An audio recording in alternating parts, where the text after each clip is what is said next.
चाह भगवत मिलन की तभी मानी जाएगी जब केवल भगवत मिलन में ही आप राजी रहें। अन्य कोई मान प्रतिष्ठा, रुपया, पैसा, लाभ, सुख, इन पे आपकी हृदय की वृत्ति राजी न हो, उसे कहते हैं भगवत मिलन की चाह।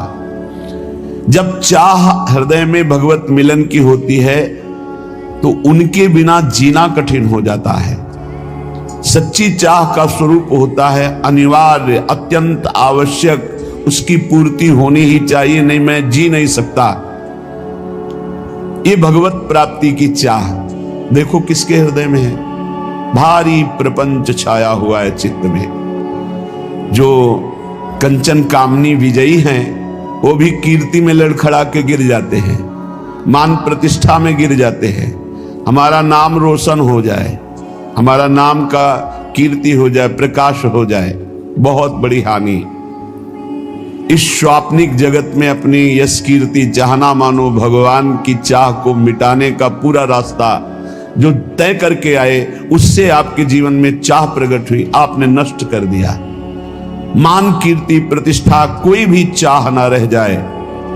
अनिवार्य अब जीवन का एक ही विषय है कि भर नेत्र प्रभु को देख लूं। उस एक परमात्मा के सिवा, प्रभु के सिवा, प्रियालाल के सिवा कहीं कोई वस्तु, व्यक्ति, स्थान में हमारा मन राजी ना हो तो माना जाएगा कि भगवत प्राप्ति की चाह उत्पन्न हुई है। पहले हमको अन्य चाहें नष्ट करनी होंगी। जब प्रेमी अपने प्रीतम इष्ट देव के बिना जीना मुश्किल हो रहा है, अब नहीं जी सकता, प्राण निकल जाएंगे यदि नहीं मिलेंगे, तो इष्ट देव को विवश होकर अव्यक्त से व्यक्त होना पड़ता है। वो हैं यही, पर वो विवश तब होंगे जब जीना मुश्किल हो जाएगा।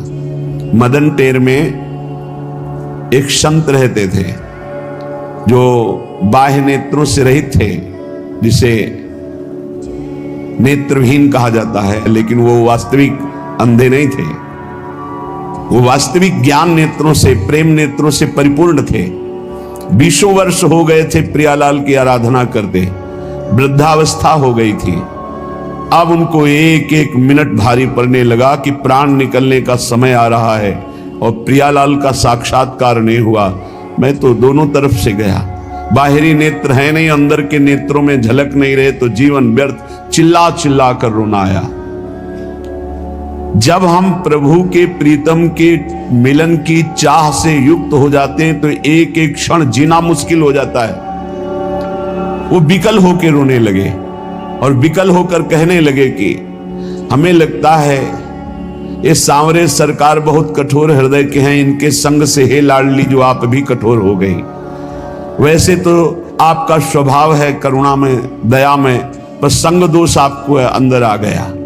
ये लाल जो कठोर हृदय कर लिए तो आप इनके संग से आप कठोर हो गई हैं, नहीं तो आप तो दया, करुणा, प्रेम की समुद्र हैं। ऐसे विलाप करके रो रहे थे।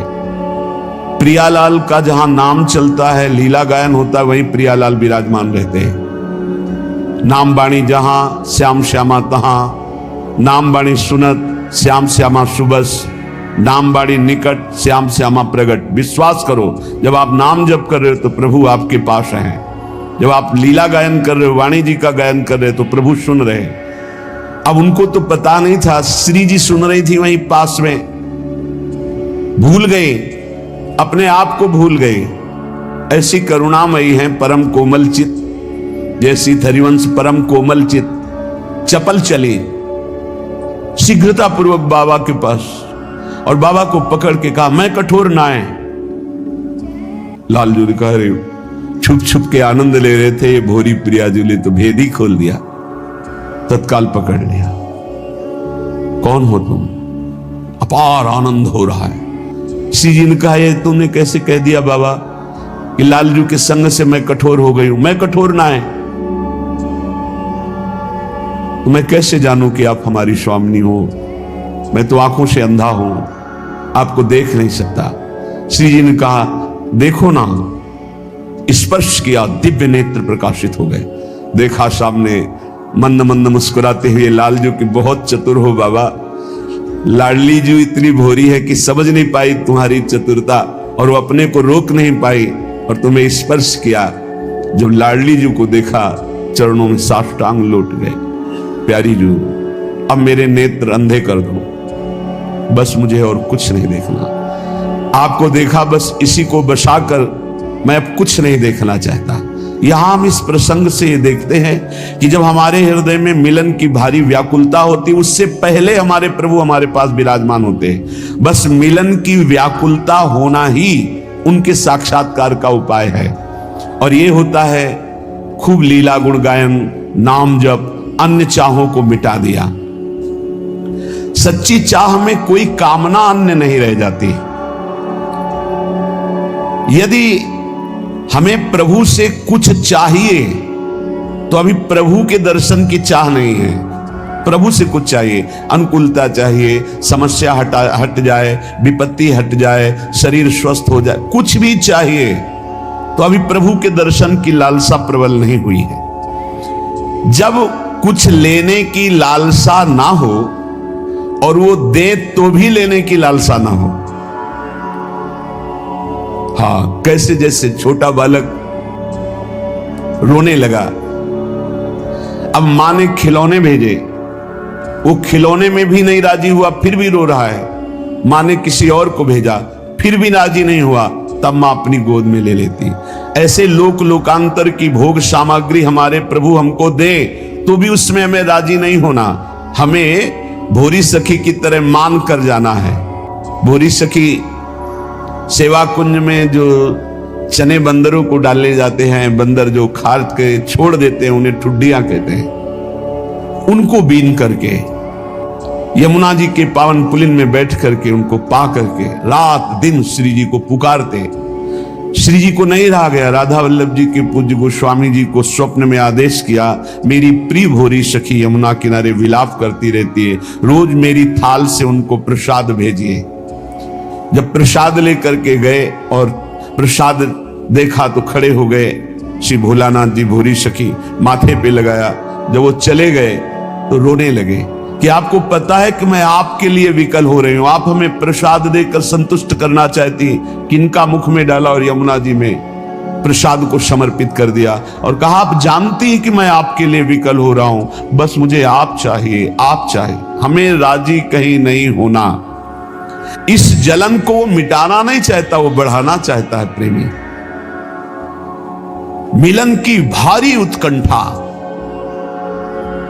और विरह अश्रुओं से कपोल भींगे हुए मिलन की भारी उत्कंठा बलिहारी है ऐसे उस उपासक को जिसकी ये स्थिति है। हा प्राणनाथ, हा प्रीतम, हा युगल सरकार, इस तरह वो एकांत में कराह करके रो रहा है। ओहो कितना स्वादिष्ट है ये कराह शब्द। आर्त भाव से, वो तो जो जीवन में कभी ऐसा कुछ मिनट के लिए अवसर आया वही एक कराह शब्द को जानते हैं। पीड़ा में तो सब कराह रहे हैं, अपने मन के प्रतिकूल परिस्थिति में सब रो रहे हैं, लेकिन प्रभु के लिए कराह, हा किशोरी जो, हा लाडली जो, अब जिया नहीं जा रहा, ए बलिहारी है। ऐसे उपासक से वायु स्पर्श करके अन्य शरीरों को छू जाए तो निष्पाप कर दे, ऐसे महान पवित्र होते हैं। रोते रोते कराहते कराहते वो ये दृढ़ निश्चय कर लेता है कि अब चाहे जन्म जन्मांतर लग जाएं, पर आपसे मिले बिना कहीं राजी नहीं हो सकता। ये दृढ़ निश्चय, मैं तुम्हारे विरह में हर जन्म लूंगा, हर जन्म में भर भर कर रो रो करके मैं आपको पुकारूंगा, हृदय भर करके रो करके पुकारूंगा, तुम्हारे वियोग की आग में जलता रहूंगा, पर किसी भी विषय या किसी भी व्यक्ति से मैं कभी संतुष्ट नहीं होऊंगा। बना रहे हमेशा यह विरह दुख दीवाना, मैं जानता हूं इसमें कितना आनंद मुझे है। ये विरह कभी मिटे ना, मैं आपके लिए सदैव तड़पता रहूं, इस तड़पन में कितना आनंद है मेरा हृदय जानता है। भगवत प्रेम का पागल वो विरही अपने प्रीतम के सिवा किसी से कोई परिचय नहीं रखना चाहता, जानता ही नहीं, और परिचय को कोई आ जाए तो पहचानता नहीं। वो अपने को सदा सदा के लिए आराध्य देव को बेच देता है। अब मेरे तो गिरधर गोपाल दूसरो न कोई, दूसरो न कोई। जब ब्याह होकर के मीरा जी का प्रथम रात्रि मिलन का समय लोकवत, उन्होंने राणा जी से यही कहा कि आप स्पष्ट मेरी बात समझ लीजिए, मेरा ब्याह हो चुका है, बचपन में ही मेरा ब्याह गिरधर के साथ हो गया है और यह शरीर गिरधर की अमानत है, आप इसे कभी स्पर्श मत करना। बहुत विवेकी थे, बहुत सौभाग्यशाली थे जिनको मीरा जी के बाह्य प्रगट पति बनने का सौभाग्य मिला। हाथ जोड़कर चरणों में प्रणाम करके खड़े हो गए और कहा, आज मैं वचन देता हूं कि एकांत में तुम हमारी गुरु होगी और हम तुम्हारे शिष्य, हमारा गुरु शिष्य का बर्ताव होगा और व्यवहार में आप पत्नी का व्यवहार करेंगी जिससे आपको अनुकूलता परिवार से मिलती रहे। उनका ऐसा ही होगा। एकांत में वो सदैव गुरु की भांति मीरा जी की आराधना करते थे। प्रेमी किसी को अपना मानता नहीं और जो अपने होते उनको पहचानता नहीं। केवल मेरे तो गिरधर गोपाल दूसरो न कोई, जाके सिर मोर मुकुट मेरो पति सोई, मेरे तो गिरधर गोपाल दूसरो न कोई। उनके चरणों में बिक जाता है। देखो कहां बिके हैं अपने लोग, रुपया में राजी, परिवार में राजी, भोगों में राजी, नाना प्रकार के शरीर आराम सुख व्यवस्था में राजी। वियोग की ज्वाला में जलता हुआ उपासक इस निष्ठा को प्राप्त हो जाता है। आश्लिष्यवा पादरताम पिनष्टुमा मदर्शनान मर्महताम करो दुआ। यथा तथा वा विदधातु लंपटो मत प्राणनाथस्तु सएव नापरः।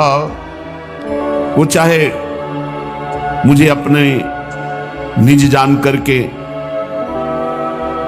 गले लगा ले या वो मुझे पैरों से मारकर चरण मारकर ठुकरा दे तो चल, मेरे योग्य नहीं। आश्लिष्य व पादरताम पिनष्टुमा, ये मेरी विरहाग्नि में जलने वाली निज जन है ऐसा जानकर गले लगा ले या चरण मार के ठुकरा दे, तू मेरे योग्य नहीं। पादरताम पिनष्टुमा मदर्शनान मर्महताम करो तुआ, कभी मुझे दर्शन न दे। उनकी विरहाग्नि से मेरे मर्म स्थान जलते रहे। परंतु यथा तथा वा विदधातु लंपटो मत प्राणनाथस्तु सएव नापरा, पर मेरे प्राणनाथ आप ही रहोगे, दूसरा नहीं। चाहे मुझे लात मार के ठुकरा दो या अपना जानकर गले लगा लो या कभी दर्शन न दो, मेरे मर्म स्थानों को विरहाग्नि जलाती रहे, पर मैं आपको ही अपना प्राणनाथ मानूंगा। माना है, मानते रहेंगे। आप जैसा चाहो वैसा व्यवहार करो। ऐसी निष्ठा आ जाती उपासक के हृदय में। आपको यदि कभी भी ऐसा स्वाद मिला है तो आपका हृदय बहुत पवित्र हो रहा है। क्या स्वाद? एकांत में बैठकर प्रभु की याद में रोना आया है।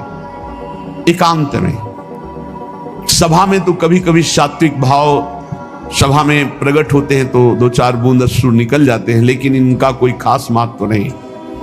महत्व है एकांत में आपको कोई देख नहीं रहा और फिर आप अपने प्रभु की याद में रो रहे हैं, वास्तविक हृदय से रो रहे, कोई देख नहीं रहा, पर्दा लगा हुआ, शांत आप एकांत में, वो बहुत महिमाशाली बात है। रोने में प्रभु की प्राप्ति का एक ही उपाय है, सच्ची मानिएगा। सब साधनों का फल एकांत में बैठकर रोना आ जाना। ऐसे कोई उपाय नहीं दिखाई दे रहा, कैसे आपसे मिल पाऊं, और आपके मिले बिना आप चैन नहीं है। दर्श बिन दुख न लागे नहीं। अब वो जो रोने में आनंद है वो आनंद और किसी स्थिति में नहीं। प्रभु के लिए रोना, रोते रहिए, प्रेम आंसुओं से सींच सींच कर नाम पुकारते रहिए। राधा, हा किशोरी जू, हा लाडले प्राण वल्लभ लाल जू, हा प्रिया प्रीतम, ऐसे पुकारते रहिए। देखिएगा ये विरह बेल सारे तन में फैल जाएगी और इसकी जड़ इतनी मजबूत होती है कि कोई उखाड़ नहीं सकता। काम क्रोध लोभ मोह मद मत्सर ये प्रेम की बेल को उखाड़ नहीं सकते, इसकी जड़ बड़ी मजबूत होती है। मेरे नैना बिरह की बेली बई, सींचत नीर नैन को सजनी, ये मूल पाताल गई।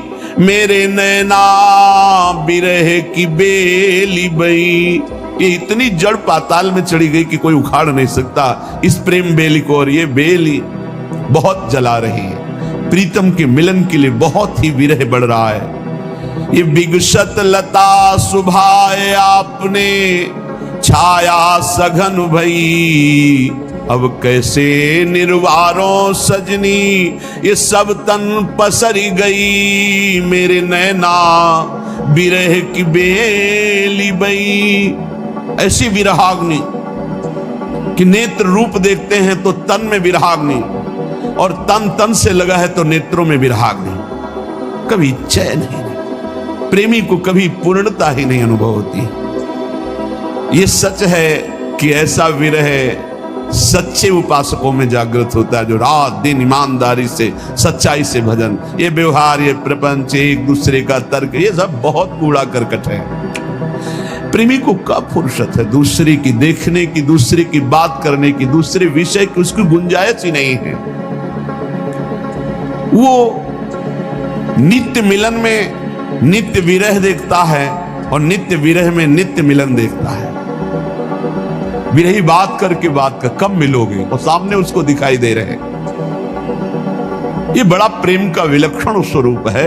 ये अनुभव में ही आता है। अनिर्वचनीयम प्रेम स्वरूपम, ये वर्णन करने में नहीं आता कि सूक्ष्म तरम, बड़ा सूक्ष्म है। मिलन में अमिलन और अमिलन में मिलन, ये स्थिति प्रेमी की रहती है। सर्वत्र अंदर बाहर प्रीतम ही प्रीतम है। अति सुख कर मिलन मधुर, जिसमें होता प्रिय का संयोग। मृदुल मधुर मुस्कान मनोहर, अनुपम दिव्य सुधा रस भोग। देखता है मेरा प्रीतम मंद मंद मुस्कुरा रहा है, और उन्हीं की तरफ देख कर कहता है कब मिलोगे, कब हृदय से लगोगे। मिलन में विरह और विरह में मिलन, बड़ी अटपटी प्रेम की बात है। अंतर्दृष्टि न रहती होती वृत्ति सर्वथा वाह्यकार, किंतु परम उत्कृष्ट नित्य सुख देता प्रिय का विषम वियोग। दिग दिगांत मिलता उनका निस्दिन मद दर्शन संयोग। प्रतिपल हर दिशा में संयोग दिखाई दे, जिधर देखता है अपना प्रीतम दिखाई देता है, पर वो मिलन की चाह से तड़प रहा है। अद्भुत पहेली, जैसे भगवत रसिक जी कहते हैं, अरबरात मिलवे को निस्दिन, रात दिन मिलने के लिए चटपटा रहा है, लेकिन मिले ही रहते, रात दिन मिले रहते हैं। फिर कह रहे हैं मानो कबहू मिले ना। तब कहा भगवत रसिक रसिक की बातें रसिक बिना को समझ सके ना। तो ये प्रेम, ये विरह तल्लीनता से प्रकट होता है। रात दिन जब हम उनका चिंतन करते हैं, भजन करते हैं, तब हुक पैदा हो जाती, कब मिलेंगे, कब मिलेंगे। जो आधे पल के लिए भी किसी भी प्रलोभन में प्रभु का सुमिरन नहीं छोड़ता, किसी भी संकट में, किसी भी परिस्थिति में, किसी भी सुख संयोग में आधे पल के लिए प्रभु का सुमिरन नहीं छोड़ता, उसे तल्लीनता कहते हैं। तल्लीन